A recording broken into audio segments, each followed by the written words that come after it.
ልቆርቁር ነው። እስኪ ቆይ ልሞክረው። ከፈትኩት። ግቢያችን ገብተናል። መልከቱ እንግዲህ ለፍታችሁ አንዳንድ ጊዜ በቃ መጨረሻ ላይ ስታዩት የሚያናድ ነገር ያጋጥማችኋል፣ በሰው ምክንያት ማለት ነው። እንዳውም እኔ ብዙ ነገር ተክዬ ነበር ጠፍቶ ነው እንጂ ማለት ነው። ኧረ ማሻአላህ ቲማቲምም አለ። ቲማቲምም አስለምደዋል። ሰው ያለበት ቤት ደስ ይላል፣ አምሮበታል፣ ደህና ነው። ናዕናውንም አበባውንም ምኑንም እየተካከሉ እንደዚህ አድርገው ውበት ሰጥተውታል። አሰላሙ አለይኩም ወራህመቱላሂ ወበረካቱሁ።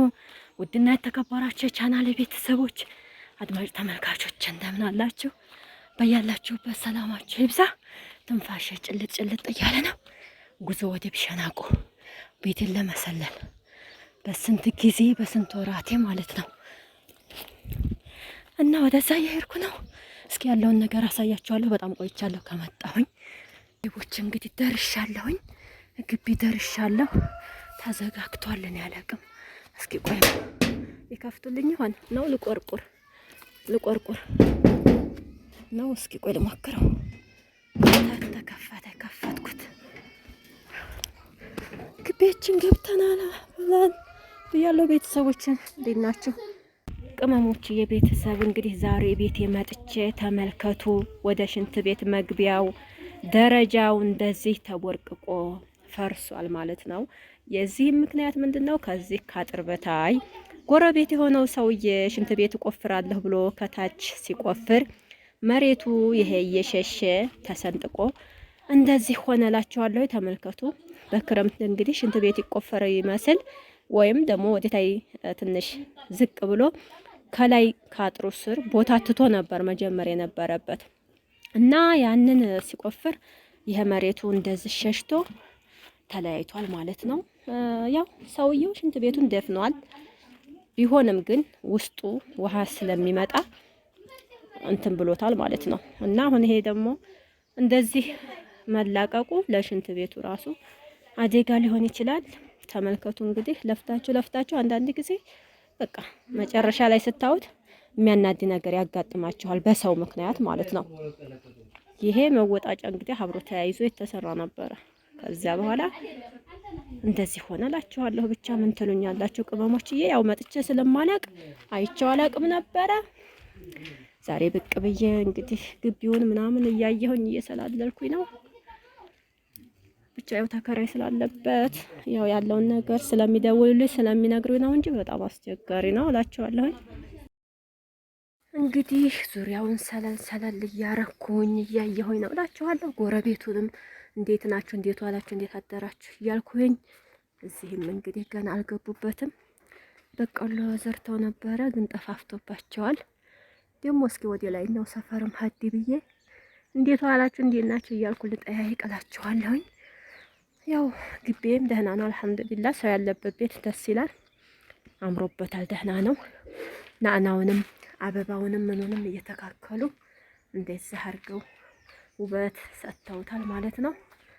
እና ያው የመጣሁት ዋናው ነገር እዛ ያው የተሰነጠቀውን አሳይቻችኋለሁ። ያንን ለማየት ነው። እስኪ ኢንሻአላህ ደግሞ ያለውን ነገር መፍትሄ እንፈጥራለን እላችኋለሁኝ። ያው ዙሪያው ደህና ነው። ያው በሰርቪሱ በኩል ነው እንዳሳየኋችሁ እንትን ያለው የተሰነጠቀው። እስኪ ደግሞ ያው ክረምት ስለሆነ አሁን ትንሽ አስቸጋሪ ስለሆነ ነው። አላህ ያብጀው። እዚህ ደግሞ ናዕና ተክለዋል። ይዤ ልሂድ መሰል ከዚህ ከናዕና እዛም ተክለው ለሻሂ ናኢማ ከዚህ ከናዕና ትንሽ ይዤ ልሂድ እዛም አስለምደው። እንግዲህ ያው ወደ ከግቢ ውጭ ለወጣ ነው። እዛ ደግሞ የሚጠየቅ ዘመድ አለ። አንዲቱ ተከራይ እዚህ ናት ማለት ነው። ጓዛቸው ውጭ ነው የተቀመጠው። ቤቱ ጠቧቸው ነው መሰለኝ እና እስኪ ዙሪያውን ሌው በቆሎ ምንም ተካክለዋል ይመስለኛል። ማሻአላህ ጥንቅሽም አለ በዚህ ላይ። ያው ሰው ያለበት ቤት ብቻ ደስ ይላል፣ ደህና ነው። ሙዝም አስለምደዋል።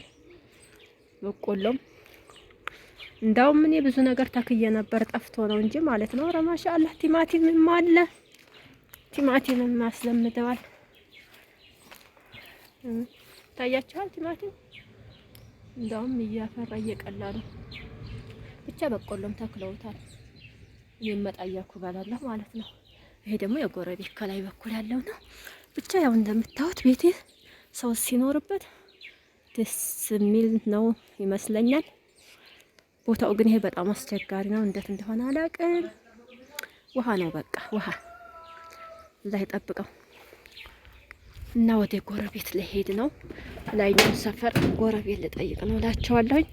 ብስሚላ ጠይቅ አድርጌ ወደ ቤት እመለሳለሁ። ይሄ ደግሞ 3 ጉልቻ ባሉካውን ጥየው ነው የመጣሁት።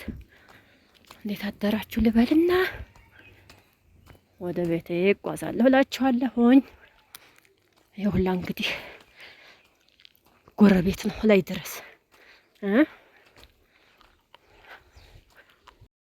ይሄ እንግዲህ የምታዩት እስከ ዛሬ ድረስ ሜዳ ነበረ፣ አልታጠረም ነበረ። ከዛ ሲታጠር ያው ግቢ ሆነ። ይሄ ማለት ነው ግቢ ሆነ፣ አማረበት ማለት ነው። እና እስከ ዛሬ ድረስ ሜዳ ሲሆን ፍየል ምንም እየገባ እየወጣ አስቸጋሪ ነበረ። እና ወደ ቤቴ ልሄድ ነው። ይዘው ዕቃ ስላለኝ ነው መልሼ የገባሁ እዛው ግቢ። ጉዞ ወደ ቤታችን። እዚህ አካባቢ ያላችሁ ቅመሞች እንግዲህ ቤታችን የምታውቁ ከሆነ ጎብኙ ማለት ነው። መስመሩ ልደርስ ነው። እንጨት ተራው ማለት ነው። በባጃጅ ልሂድ፣ በእግሬ ልሂድ፣ ላቋርጥ በእንጭኒ ሆስፒታል አደናግሮኛል። እስኪ እንግዲህ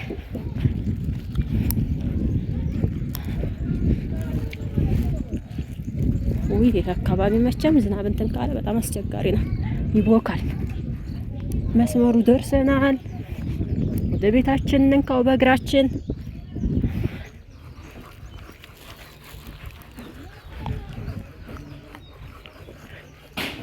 አሁን በዚህ በወንዙ ሸገር ብል ይሻለኛል፣ ባጃጅ ይዤ በከተማ ከምዞር ማለት ነው አይደለ?